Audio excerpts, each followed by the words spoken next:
righty, Hody. Let's get right there. How are you guys doing today?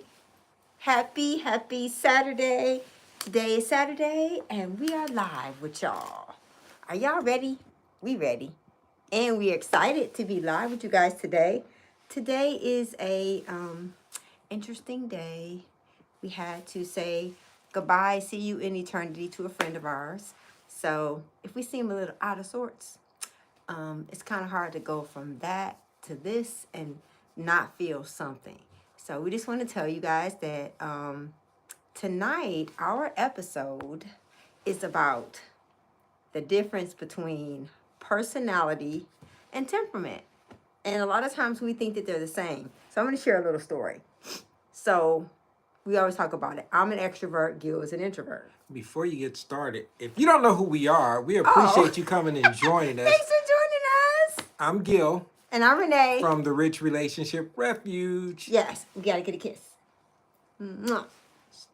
A little bit out of sorts. Now you can go ahead with Okay. So see, we all like routines, especially when there are things that feed our soul. And so a lot of times, you hear all these. So I'm an extrovert and Gil is an introvert. We always talk about like the belly button is either an outie or an innie. And so either you're an outie or an innie. And a lot of times when I was younger, people would say, oh, you remind me of so-and-so. You act just like so-and-so. Oh, you remind me of so-and-so. You act like so-and-so. So I'm sure you have been told that you remind someone of someone else. And that's because they probably share the same personality. But over the years of working with couples and being married to the same person, I realized that there's reasons why certain relationships do better than others. And I think that the missing link, we always talk about as far as getting to the root, I think that the root cause of why some relationships don't work well is because of your temperaments being different. And so what's the difference between personality and temperament? If I had to say it to make it real easy, your personality is like this outfit. It's my personality. It shows my personality. And you see Gil's personality, he's a lot calmer. You have the same colors. However, it's not your personality. It may be what's on the outside, but your temperament is what's on the inside. So we can both have different personalities, but our temperaments could be different. And so we're going to talk a little bit more about that. If you have questions about personality and temperament, if you have relationship questions, please put them in the chat. So, babe, what you think about all this? I was thinking, when you think about how does all this play into relationships, that's what we are really talking about. Because if you have a different temperament, obviously you're going to have a different personality, more than likely, from your significant other. But if you have a different temperament, that can be sometimes an issue when it comes to... You got a piece of hair on It's okay, they can't. It can be an issue when it comes to the relationship if your temperaments are different. You think so? Yeah. Or you think if your temperaments are too much alike? No, go ahead and elaborate on what you were just describing. Because one of the things I could say, like, Gil and I, our personalities are totally different. However, the thing I realize is that while our personalities are different, which your personality is shaped by the things you go through, the things you experience, whereas your temperament is more your DNA. It's the way you were born. It's the way you were wired. So there are some things that are hardwired into your temperament. Like if you're the kind of person that you are easygoing, more than likely you're going to remain easygoing. Mm-hmm. If you're some person that is a hothead and everything sets you off, more than likely that is not something that's going to change, because that's the way that's hardwired into your DNA. And so I do believe that the Word of God has a way of helping us overcome all of that. But I think that you can't ignore that there are certain things about the way people are that's kind of hardwired. Absolutely. And so what would you say as far has been your experience when you think about the things we've seen in couples? What have you seen to be like a recipe for disaster? If your temperaments are definitely different, it's going to cause a issue. You have to be like-minded. If you are like-minded, what we're talking about is, for example, when we first started dating, if we if Renee was very vocal and say we argued about little things, or when you're having a disagreement and she gets loud or he gets loud, if your temperament is one that your environment or that you don't respond well to that type of behavior, it's going to cause an issue if you don't address it. Right. You're going to have to change when it comes to how you interact with each other, and a lot of it is driven by your temperament. And the thing that I thought that was so amazing was because I was talking to another couple and they were talking about, because it's a blessing when you get to spend your life with your best friend. That is a gift. And I'm grateful for that. But I also realized that there's some things that I had to learn because for me, like I said, I grew up in a house where everybody screamed and hollered and yelled and cussed. And even though that's what I grew up around, I didn't like it. I didn't like the way it made me feel. I didn't even like to do it. And so the first time I did it to Gil, he was like, really? No. You are so beautiful to talk like that. Do not use words like that. So sidebar.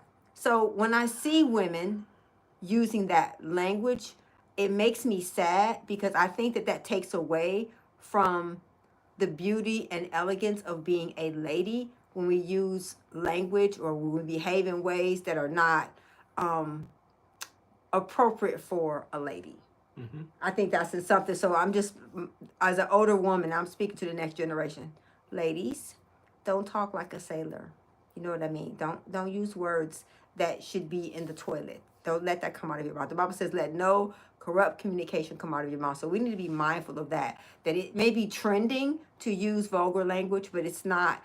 20 years from now, when you see that, are you going to be okay with it? Mm-hmm.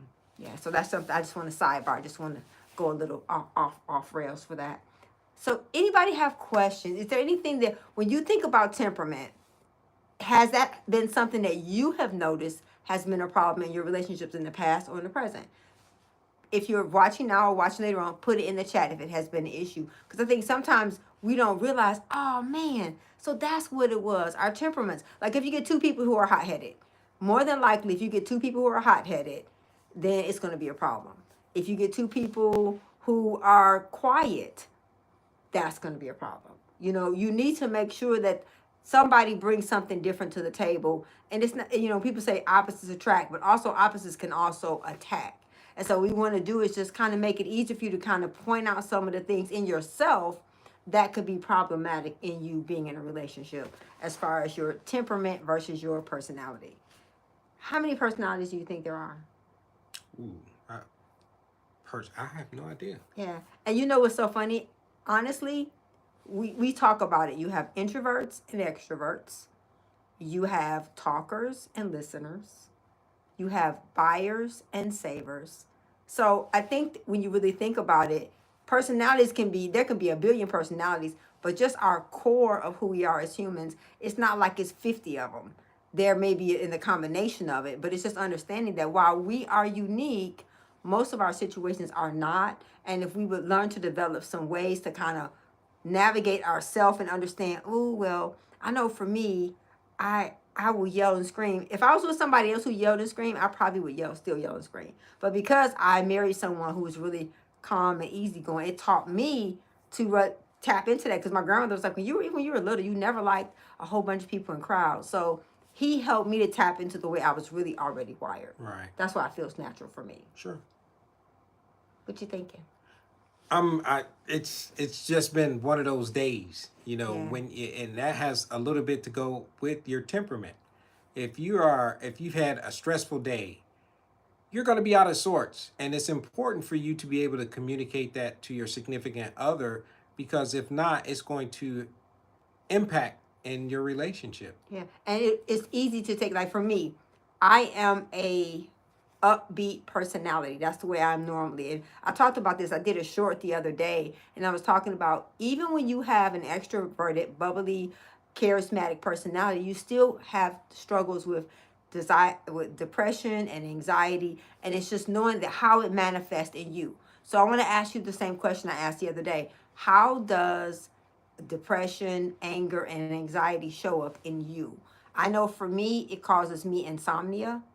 I can be up for days and days and days. For me, I have to create, I have to build, I have to do something with it. Whereas for Gil, how does it show up in you, babe? What's that? Anger and depression. It caused me to go inward. You know, you think about most people who are, let's just say, introverted by nature.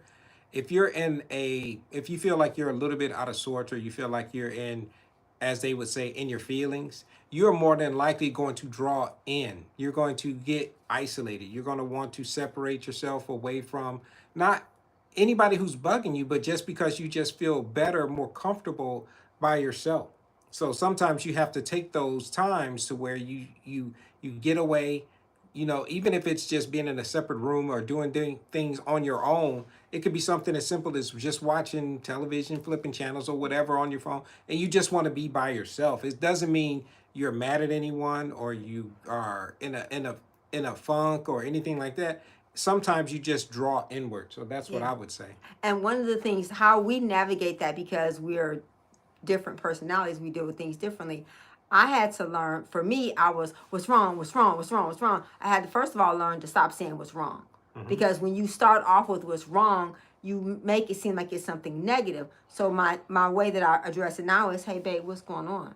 What you thinking about? What's going on in your mind? So just a matter of changing what you say when you're trying to get to let the other person know you care is can make a major difference. Another thing I had to learn how to do is just give them time. I think if you have to be mindful of this, your significant other or your partner.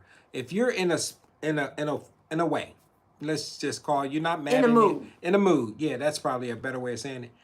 Don't take it personal. Don't think it's something that you did do or you didn't do. Sometimes it's just that the other person just may be going through a moment. But I think it's important that you ask, But you have to because you communicate don't it. want, you That's want what to I was getting communicate. at. You want to assume. You don't want to assume that, oh, he's quiet, I'm gonna leave him alone. It's just always being open to communicate with one another and be there for each other. It's like, hey, you seem a little bit out of sorts. Is everything okay? We checking in on each other. You know, I think that's important. I think even when you've been together for a long time, even though you may think you know, there's nothing wrong with saying, hey, are you okay? Right. What's going on? What's going on in your heart? What's going on in your mind? And that's where the temperaments and personalities come in to play a role in the way things manifest in your life. And I think that when you understand the way you are, it helps you to have a more grace and empathy and compassion for another person. Because again, you and I are like night and day. Our personalities are that different. Kind of like the black shirt in the daytime. That's just the way it goes. So we have people in here. You guys, let us know where you guys are coming in from. Let us know how we can serve you. If you have questions, things you want to know, please, please, please, in the chat, put your questions in there. Have you had troubles distinguishing the difference between personality and temperament? And did you even know? Because most people think that they're the same, but they're not. Have you in your own life had struggles with that? And how can we serve you in this area as far as really navigating, understanding your own personality and temperament, and then how to do it in relationships? Dallas in the house. Hey, Dallas. Dallas! Not that that's your name. We just acknowledging where you're coming from. Thanks for We watching. appreciate you saying we're a beautiful couple, but we just want to share into relationships. That's why we come on here every Saturday night at 8 Saturday p.m. night, yeah. Tonight's topic is the difference between personality and temperament. Do you know the difference? And has your temperament or personality caused you problems in relationships? And I think sometimes if you think about the temperament and the personality, we're more driven in being drawn to someone's personality.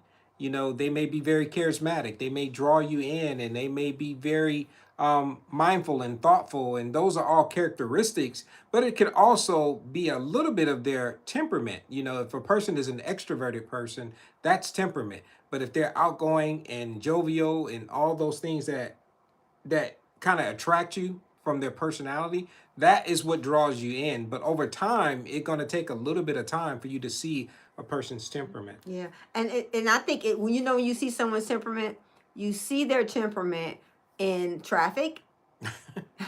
You see their temperament when someone brings their order and it's wrong. You see their temperament when, like Gil was telling me, I was talking to a telemarketer. He said, "You don't like telemarketers." No, I do not. I do not, because they're intrusive. And it's obvious in my tone and my temperament that I don't like them. So you don't want to ignore all those things in the beginning, because while someone's personality might be great, what is their temperament? Because really, your temperament is a reflection of your character.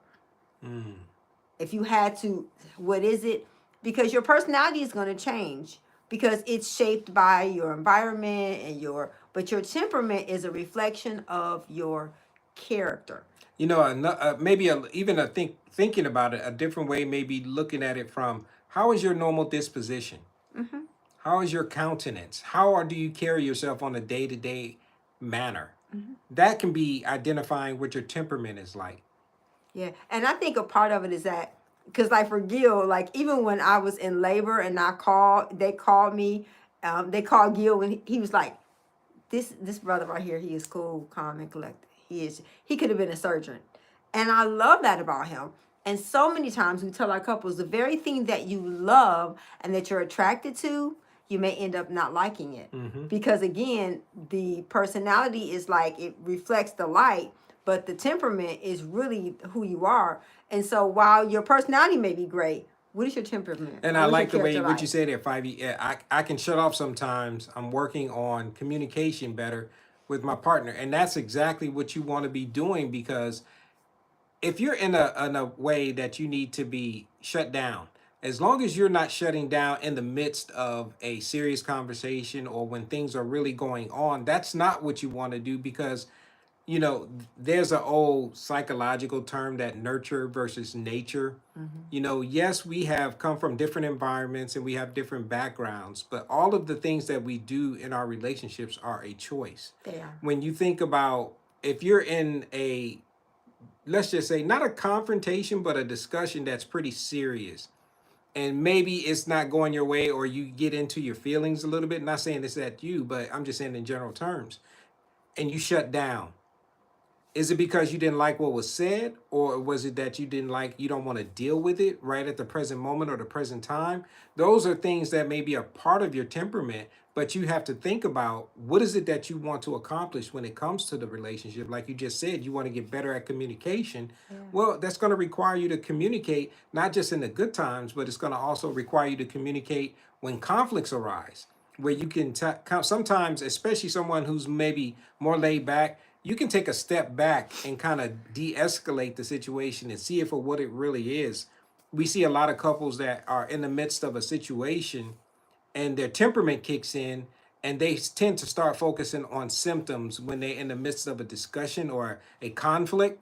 If you're focusing on symptoms and not what's really going on, the root cause of the issue, that's where you have to take a step back and say, okay, let's take a minute Yeah. and let's look at this. Somebody has to be that level head to say, you know what, let's take a step back and let's really focus on what may be the real issue that we're dealing with. And I think the thing that Gil and I learned, like for me, because I am so vocal and I have something to say and I have a billion words, I had to learn how to be quiet. Mm-hmm. I had to learn how to, and I had to physically practice. It's like, okay, so today we are practicing being quiet, Renee. So, Renee, today we are not going to talk when people are talking. We're going to listen. And that was how I learned to develop my ability to be a better listener.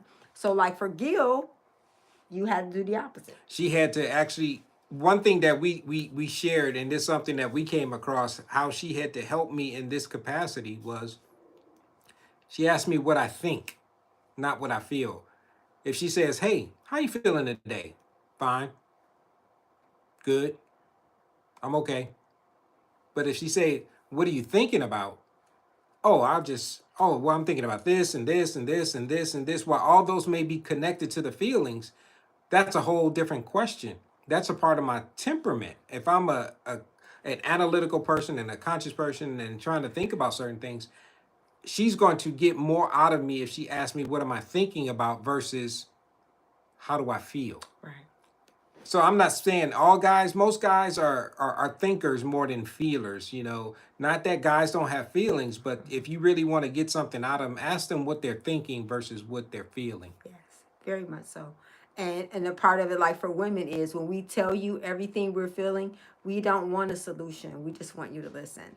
Unless I say, hey, I need you to help me with this. And that's just some, those are the kind of things you don't know that if you weren't taught that. But it's just understanding that you're living with another person who is not like you. So how do you benefit from, how do I benefit from his temperament and his personality? How does he benefit from mine? By one, first knowing mine, understanding it, and then giving him room to be the way he's wired. Oh yeah, absolutely. And we appreciate you guys if you just joining Thank us you for joining. for hanging out with us. We talking about the temperament and how it can impact and affect your relationships and your personalities, how those things can all play into the relationship space.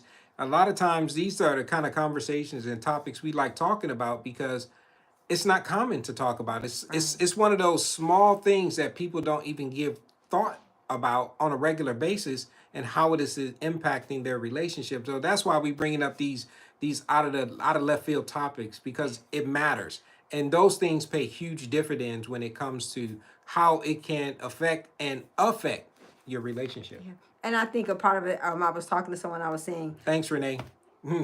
thank you. Is that Renee McCanty? No, Renee Feliciano. Oh, thank you. Thanks for joining us, Renee. We have another Renee too. But it's understanding the Bible says that, well, people say the devil's in the details, but the Bible says the small foxes destroy the vine. So if we can help you guys focus on all those little pitfalls that couples struggle with before you get there, it prevents you. Because our whole thing is we would much rather give you prevention than the cure. Mm-hmm. We'd rather be Tylenol and not a vitamin because we want to help you navigate your pain where it gets better, not where you are nursing it and you don't know, you don't realize, but where you're actually getting better. So that's some of the things we're really trying to work on. And we appreciate you chiming in. Even if, so if you got questions, if you're watching, if you want to talk about, we're talking about temperaments and personalities and how it impacts your relationship. And Marco, we're going to get to your question right here in a second.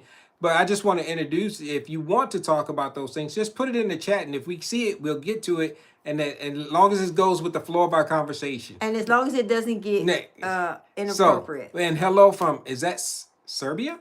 Wow. I just want to ask for advice on how to stay calm and cool when someone always keep doing stupid, wrong things in public. And I can't stay calm in front of my girl.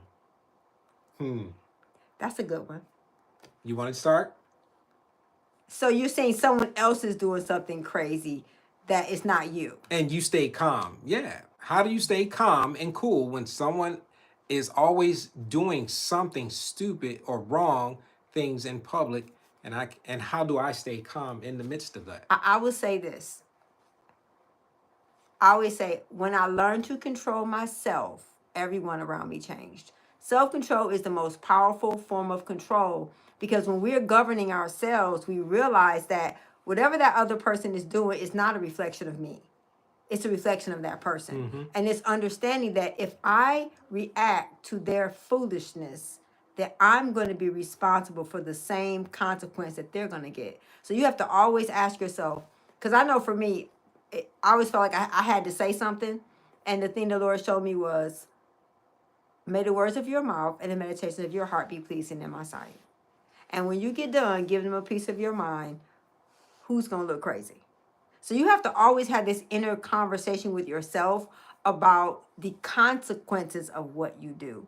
It is bad when people misbehave. It is bad when people, but at the end of the day, you're responsible for how you treat your girl, not for how this person in public is behaving. And so it's just a matter of, I walk in self-control. Mm-hmm. And Gil's helped me a lot with that because self-control, I would say that was my biggest struggle was self-control. Right. And I would say when it comes to, a lot of times we want to try to control things that are beyond our ability to control, especially in our relationships. The one thing that we always share with our couples is, believe it or not, I cannot change Renee. I cannot control Renee. Much as I try to use my superpower and my Jedi mind tricks and all this other stuff to try to control him either.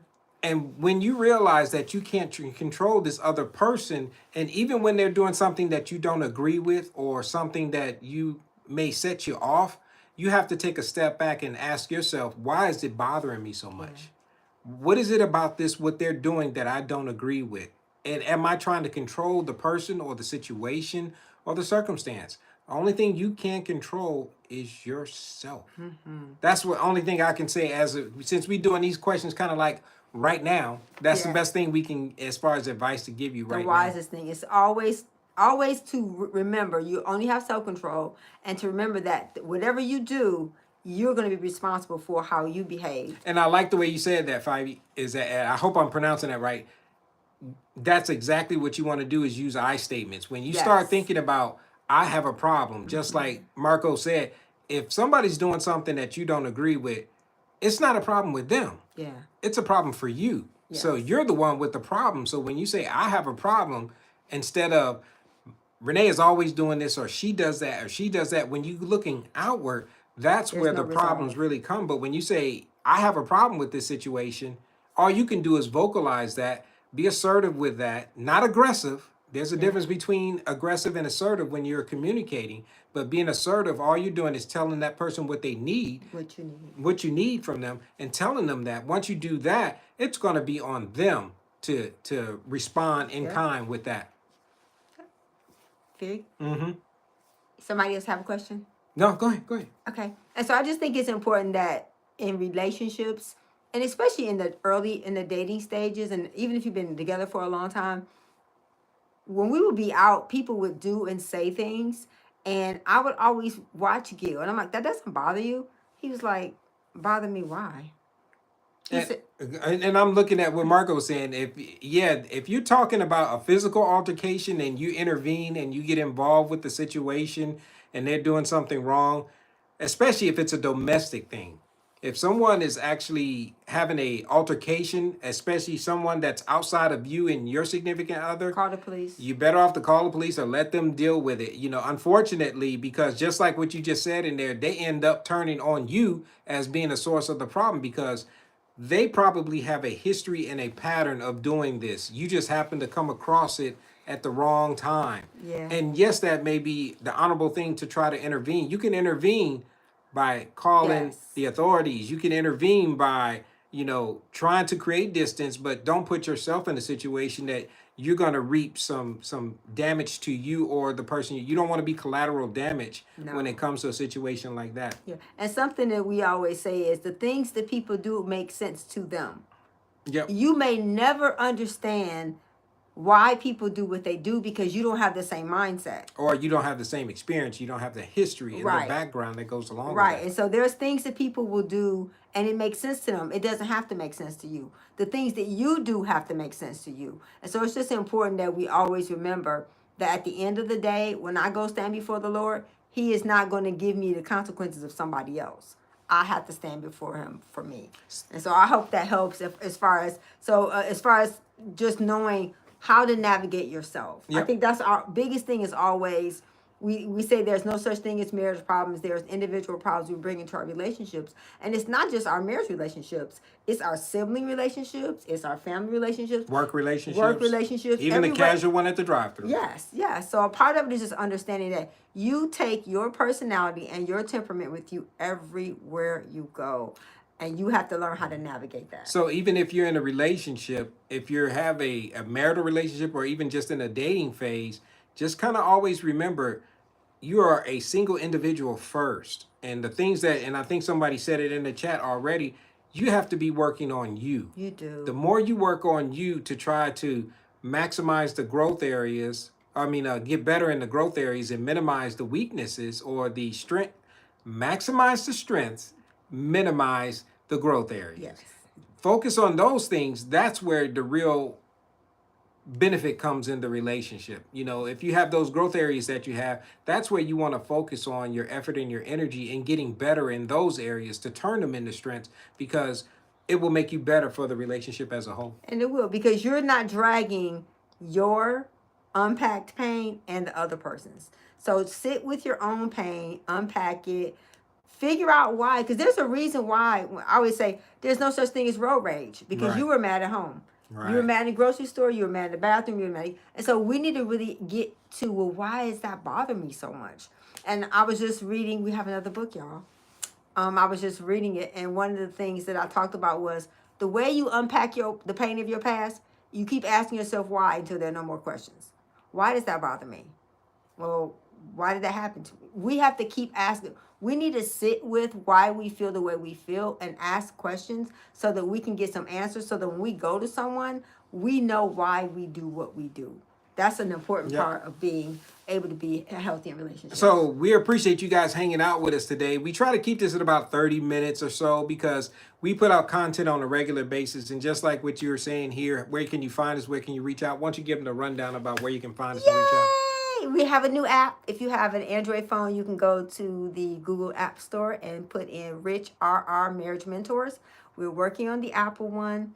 Right now, our website has changed. Our website is richrrmarriagementors.com. So if you want to reach us, you have a question or anything, you can give us an email at help@richrelationshipsrefuge.com. That's our email. And again, our website is Rich RR Marriage Mentors. You can go to our website and we can help you. You can go get our app. We have books. We have a YouTube channel. We have podcasts. Any way we can serve you. And we also do one-on-one sessions. So please, we would love to be a part of your relationship journey. And so you can reach us here. We do this one every Saturday night. Yes, at 8 p.m. And so that's where we're at. But we also on the YouTube platform, we got all the videos and all the things out there. You can catch Go watch us. some of the other You ones. can catch us anytime you want. Anytime you got some free time, we always say you want to stick us in your ears. We got a podcast out there with over 100 episodes. So 100 plus episodes, so you can catch that. So however you want to do it, whether it's through your phone, through your streaming, while you're walking, while you're at the gym, while you're doing all that stuff. Take us with you. Or if you just want to sit down and binge watch, that's cool too. Because that's why we do this. We just want to make deposits into people's relationships that's on a positive side. Because if you want the drama and the craziness and all the other stuff that goes along with relationships, sorry. That's not us. We don't do that part. You know what I realized?